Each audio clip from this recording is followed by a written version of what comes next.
Hello and welcome to First Act, a podcast from Koshi's Business Builders. I'm Cess Busby. I'm Adam Barb. As journalists, we've interviewed some of the world's most inspiring and influential people, from pop stars to politicians, celebrities to CEOs, and plenty of folk who aren't famous but are fantastic in their own fields. That is right. So we're here to talk about what inspires the best of the best. First Act is all about the origin stories of Australia's most innovative movers and shakers in business and life. So each week, Cess, you and I, we get to pan for gold, those gold nuggets of wisdom. We ask a special guest how they found their purpose, what their breakthroughs were, and the mistakes or curveballs they've learned from along the way. Today we're joined by Troy Douglas, co-founder of Nexba. Now, for those of you who aren't in the know, Nexba makes sugar-free sodas and kombuchas, and they're pretty delish, and they've been an absolute game changer in the natural soda industry. Troy and his brother-in-law started the brand just over a decade ago, and they've seen it grow from a roadside market event to a full-scale production line that exports overseas.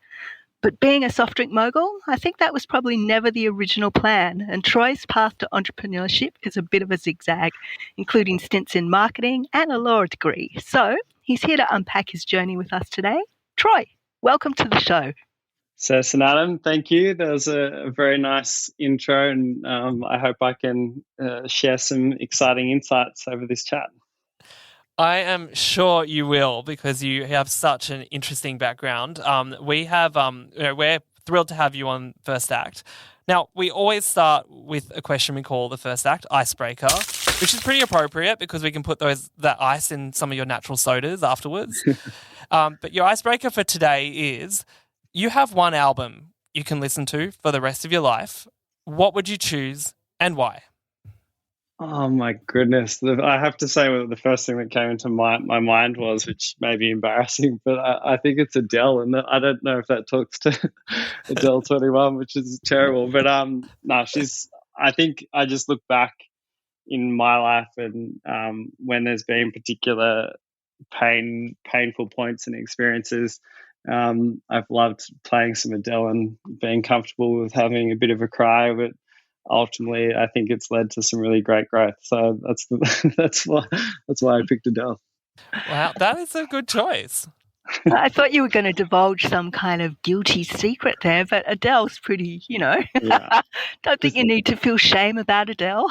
She's also she's so fun. I remember I shouldn't probably share this, but when we were thinking about where do we want to expand, the UK, a large part of my rationale was I was excited to head over, and I just feel like her and I would be quite good friends.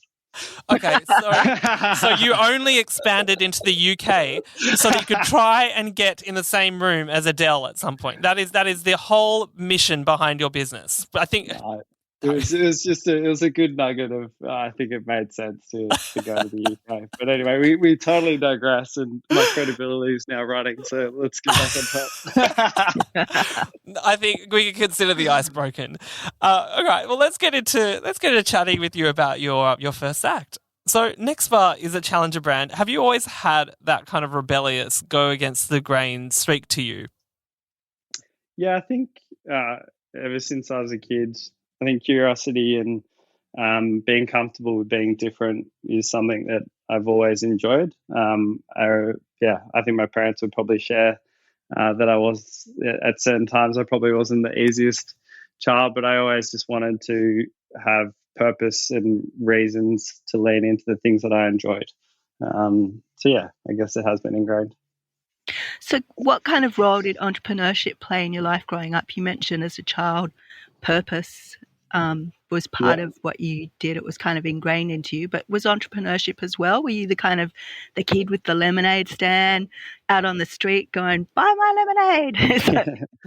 I think I've always been ambitious to work and to make an impact. I remember I asked to work when I was 14, and I wasn't 14, 9 months. I was a bit too early when I had my first job at Glory Jeans, but I quickly became a manager at Glory Jeans at 15. And then I remember a new ownership came in, and they're like, this kid's 15, he can't be a manager. So I think my wage went from $16 to $6.50 So I then left that job. Oh my gosh.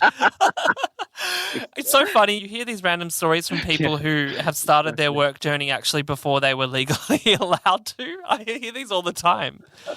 One other one was probably when I was 15. And I enjoyed learning, and I was part of the student representative council and proud nerd in school. And I got asked to go to the Australian, represent Australia and do some SRC overseas. And I remember we needed to raise capital for that trip. I probably didn't refer to it as capital back then, but so we held I remember holding a boat cruise for at 15 and selling tickets, and managed to cover not only my only kind of ticket there, but a number of us, all our expenses, which was good.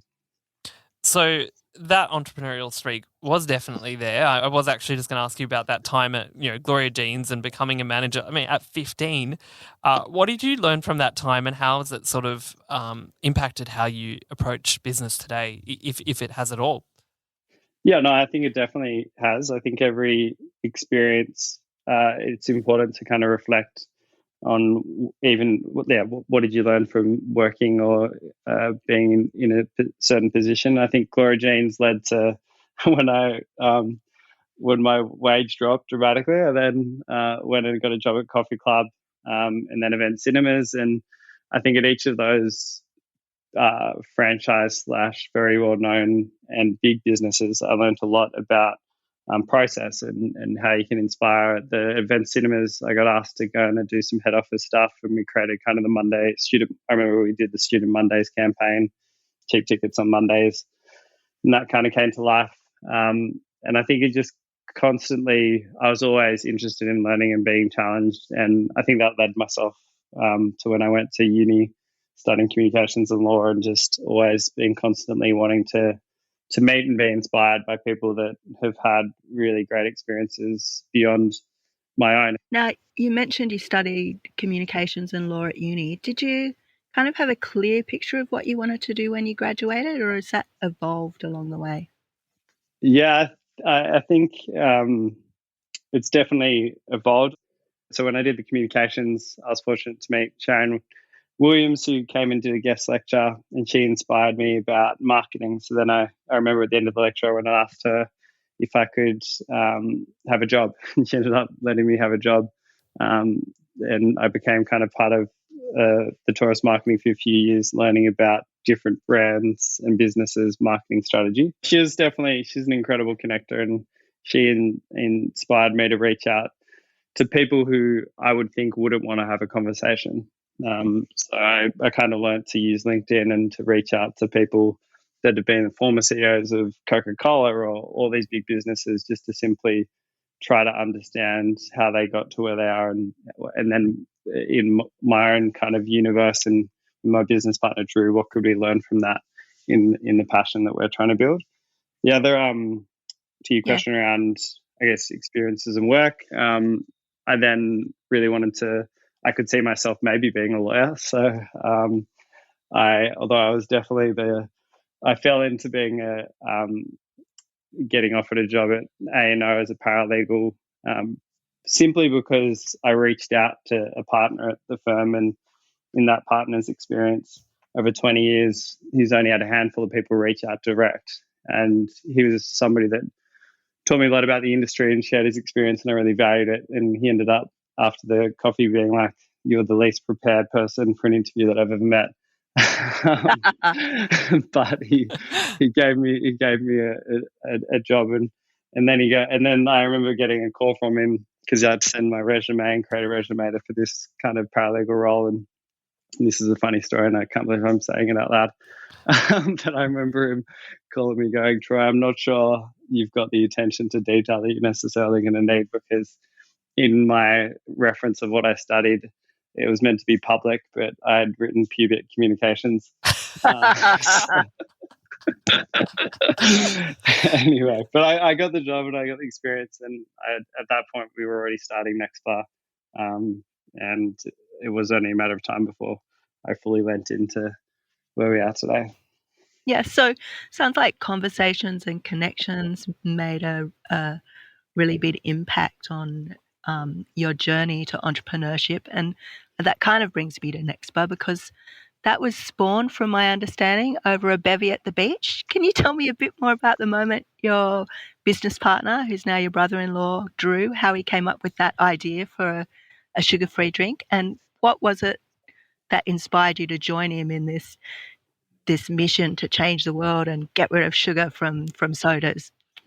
Yeah, absolutely. So yeah, Drew's my brother-in-law. So I've actually known him for the majority of my life. I think I was 11 years old when he first started dating my sister. They're childhood sweethearts. But when he went to Mexico and did a stint overseas while studying civil engineering, and ultimately, I think the experience he had overseas was just this breadth of variety and products being made fresh and just a lot more choice than what we necessarily have or had at the time in Australia 12 years ago now, which we typically have big multinational brands. And I think at a fundamental level, and why I was keen to jump on this journey with Drew is I was fortunate to have experiences as growing up where actually David Whedon, who I referenced before, his daughter was working in a remote community.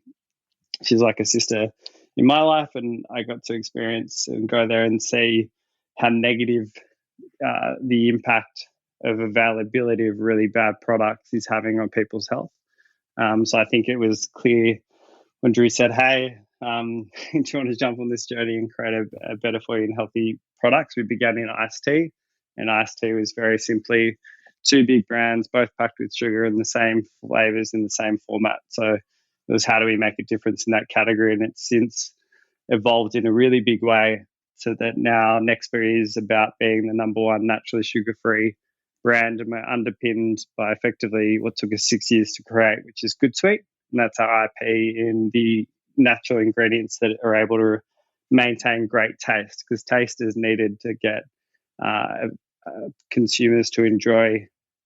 Like, if people don't really understand the negative implications of sugar and artificials, and you create a product that tastes bad, then they're going to just lean into the products that taste, in their mind, good, but are unaware of the negative implications of that decision. So I think that's why we're focused on trying to make available great choice. You mentioned communities and the trip that you made, and I know that there was a bit of a light bulb moment for you in Arnhem Land in a trip in the Northern Territory. Can you tell us about how that formed part of your inspiration to want to kind of improve the kind of accessibility to drinks that have a more positive effect on people? This is a huge area, and one that I don't feel like I have enough lived experience to be able to talk about properly, because it is something that I believe in strongly, and I think that we passionately need to have a big impact. But I went to Gapawiak, which is a remote community, and could see that very young people were just drinking a large number of soft drinks, and that's because, and instead of water, because it was almost as accessible, and the value of and then speaking to the local health and the nurses that were in the community, and just them sharing about how it's driving an acceleration in childhood diabetes and all those negative implications of a poor diet. And there's still a lot of work that needs to be done in making sure that we're providing all areas of the community the right products that are available, that should be what we term in terms of being good sweet, which is great taste, but without any sugar or artificial nasties. So you guys were in your very early 20s at this time. I know that you were selling drinks out of the back of a van in Bondi. This is obviously before the production line came along, but the business grew pretty rapidly. How much did you learn on the job, and was it like a crash course in business development? I think that as founders, or as leaders, so I don't think people need to be founders at all, but as a leader in any kind of business, you're learning on the job all the time. I think that, and I think education also plays a really important role, but I think my role as a founder has changed many times, because if it doesn't change, it means that we're not growing. Like I was only having a recent conversation with the ambition and the direction, the growth that I really, Drew and I are both passionate about building is we're not the people that should be the group CEO of the organization at a point in time in the future, because the business needs to be bigger than our skill sets and our backgrounds. And I think the more that you become in tune with what you're passionate about, what you enjoy doing, you can kind of lean into that, and that becomes your kind of professional superpowers and where you can focus on and contribute the most in your environment. What do you think you've discovered has been your professional superpower on this journey? Connecting with people and bringing people on a vision, I think, is probably my superpower. Is that something that has come really naturally, or have you ever suffered from imposter syndrome, or is there self-doubt ever? Does that ever come into play, or is that something that you've kind of just know where you're going? I think I'd love to meet the person that's never had any self-doubt and understand how. But yeah, I think imposter syndrome is real all the time. But I think I recently I was pretty fortunate to attend a conference, and all those conversations about like this whole trust in your gut, and is that a real thing? And I think listening. I think at the end of the day, you need to take ownership of your actions, and you need to be comfortable with the fact that you will make mistakes, but those mistakes are insights and learnings for how you can be better down the track. So I think it's just leaning into that. Now, if I can just have a chat with you about the whole expansion of Nexba, because it can take years to get into a major retailer, but you managed to get Nexba stocked firstly at a 7-Eleven just a couple of years into your journey. I mean, what was that like, knowing that you got a deal and that your products were going to be available around the country at a convenience store? I think there's been many, and there'll continue to be, we call them bell ringing moments at Nexba, and obviously winning national distribution in 7 was a really exciting partner, and I guess a moment in time which kind of reflected that we were on the right journey. I don't think I ever didn't have confidence that we would get the brand there, because we were so starkly different to what exists. So the market today, if you look at any category, is either got sugar products or those that reduced sugar are replacing the taste with artificial ingredients. And I think at a health implication, that's potentially, and the data and the science is now coming out where it'll prove that that's worse for you than potentially, if you're a healthy person, having an occasional sugar product. So I think the reason we were able to get that distribution in key retailers is because when you sit down with a buyer of a big account, they get to understand that difference. And then the big challenge for us and in the next phase of growth is letting consumers understand that they can trust naturally sugar-free products.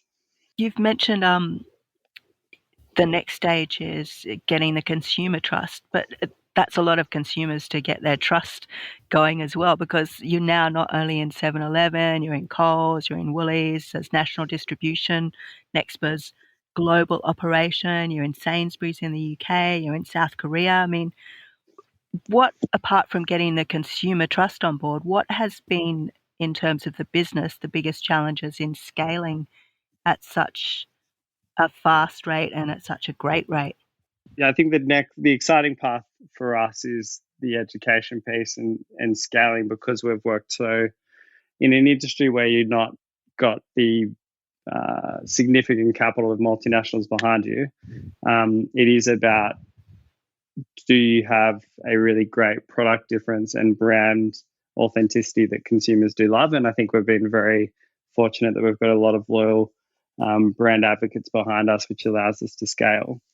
But ultimately, I guess the challenge is in growth, or how do you overcome challenges in growth? It's being about, as the leader of the business, you have to clearly have, for me and how my brain works, there's so many opportunities available, but that can be quite distracting to where an organization needs to focus at a point in time. So it's having an appreciation of how you can influence others around you, and bring in the right people that can be very focused on execution. to then I can kind of lean into our role of, but what is the next kind of innovation and future? And Drew and myself as founders, we're constantly balancing that line. Because you don't want to be kind of like distracted by all that noise. You could be doing this, you could be doing this, you could be doing that. There's so many you could be doings, but then you've got to focus on one thing at a time and step into. And I guess when you're going into each of these new markets, you have to think about what market you're stepping into. Yeah, absolutely. I think without question, there's so much that you're going to learn over time and improve upon. But I think by being clear on the current strategy, execution is made a lot easier. So I think it's about being quite focused on how we expand has been a really positive thing for us to continually get, high growth as we scale the business. So you've also had American investment from Gangels, which is a venture investment syndicate that represents the LGBTQ community and its allies. Now, I've heard the term the pink ceiling to describe the glass ceiling a lot of LGBT people face in reaching really senior roles or founding businesses. But it seems to be more old school. Does that still exist in startup land? I think it's always getting better for sure. But in my own personal journey, it took me a while before I fully was comfortable to share in a professional sense my sexuality. And I think Gangels was a really exciting moment to prove that if you accept yourself and you lean into yourself, it's going to lead to more positive impact than you probably could have imagined when you thought it could be a negative attribution. And I think I'm very fortunate to be in a position where our business is at a size that it is, where I can lean into it in a very big way. And I do want to share that story. I've had incredible mentors like Paul Zara. He's also one of our legends and investors in Nexba, to be inspired by kind of their courage to share their story, because I remember the first time that I did, there was somebody listening and they shared that it actually meant something by hearing it. So I think that as somebody in the LGBTQ community, I think it is an important area to lean into and share, because it shouldn't be a barrier. It should be something that can unlock. And I think the Gangels is a really nice network of investors focused on supporting gay founders where, I think there's great momentum in that. We talked about superpowers earlier.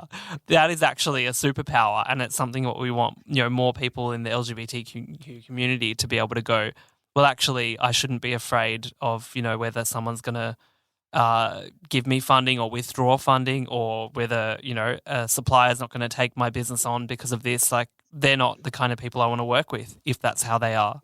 100%. And I think that I often challenge my own thinking, because I was in my own personal journey 12 years ago. I wasn't comfortable with my sexuality, and it took me time to lean into that. I'm now an incredibly fortunate human with an amazing husband like Bowden, and part of a rainbow family with two beautiful mums that are the primary parents of our 4 boys. So I've lent in, and I'm part of a really amazing rainbow family. And I think it, in a professional sense, the more that on any diversity or equality perspective, it is when you can be yourself in a professional circumstance, you're going to be your best self in your professional work and what you output. So I think it's super important, and there's way too big rates of people who struggle, and even in this environment, or particularly in this environment of people, their social connection is less. And then if you're not leaning in and trying to be yourself, or you're in an environment where you can't, I think that needs to stop and change fast. Which really kind of leads me nicely into my next question, because you're talking all about that sense of self and being true to yourself. I read that you once said, success is the byproduct of doing business right. Now, what did you mean by that, and how is that part of your ethos on an everyday level and as an entrepreneur? Yeah, thank you. That I love that quote, and that quote is not mine. It's one that I like to share, and that was instilled in me by a gentleman called Peter Barron, who is he became a father figure. He passed away unfortunately last year after a battle with cancer, but he was the god. We used to term him in a fun way like the godfather of Nexba, and I think what he instilled in myself and Drew is this concept of success as the byproduct of doing business right, and that businesses only die from within, because business isn't necessarily easy. In fact, it's always challenging, and every great strategy that you have planned won't go to plan. And it's that kind of resilience of being comfortable to lean into those changes and to kind of go, okay, what happened? Take that learning, but then act again and move forward. That's what keeps that momentum. And equally, I think more today than it has ever existed in the past. If you're a business or a brand, or if somebody says to myself, I'm in business because I want to make money, then they're the first person I wouldn't back in that business being successful, because there needs to be substance behind longevity. I think having the right culture in the team can also attribute to the success of a business. Would you agree? Yeah, without question. I think the ethos that Drew and I try to always instill at Nexba is this mindset of being naturally brave, and that can mean being a naturally brave self as well. And our values in the business are kind of to be brave, to be collaborative, to be real, and that all, and to be fun. I always forget the fun. I got to have more fun. So key, so important. Exactly. But yeah, I think purpose and like within myself, I've done development work on what is my purpose. So I've got a purpose statement of live bravely, love life, and leave legacy. So they're kind of pillars, and that's something that I've workshopped with knowing my husband's purpose as well. And I think it just leads to a healthier and a clear focus on where you're heading in life, just as an individual, but also in a partnership. Mine's live more, learn more, love more. So pretty much, we're very close. We're aligned, I think. Exactly. You're putting me to shame. I haven't distilled my life purpose in a pithy kind of a couple of word statement. But right after this podcast, I'm gonna go and do a brainstorm, and I'll come back to you guys on that. Now, we're coming up to our last question, and I think one thing that we finally want to know is, given that Nexba is a sugar-free alternative to soda and you're all about the healthy alternatives, how important is health and well-being in your daily life? Do you walk the talk? Are you like an advertisement for mindfulness and meditation, and sugar doesn't pass your lips? I absolutely take health and well-being as being incredibly important, but I'm absolutely not going to paint myself as somebody that doesn't enjoy the occasional drink, and to have and to taste things that I haven't tasted before, which obviously will contain sugar. I think at a processed product perspective, I think that why we exist is to make good, sweet tasting products available across every single category, because that'll be a very easy way to make a significant shift for people. So I think personally, I'm trying to live my best life. I'm learning more and more about, I guess, mindfulness and meditation. I live up, my husband and I, we now live in the Northern Rivers in a place called Knockgrow. And I feel like a generalization, but I've been experiencing things like doing ice baths and stuff like this. And only recently had a scientist talk to me about how the impacts of exercise and particularly your diet, how by focusing and getting that right, you can dramatically increase your lifespan. So I think the science is there, which is why Nexba also exists, and how do we make that more known widely? Well, Troy, it's been a good, sweet pleasure chatting with you today. And to you listening at home, on a train, wherever you are, thanks for joining us as always at First Act. Come back next week when we unpack another world-class Aussie innovator's First Act. Thanks again, Troy. And thank you, Seth. Thank you. Thanks, Seth. Okay. Thanks, Adam.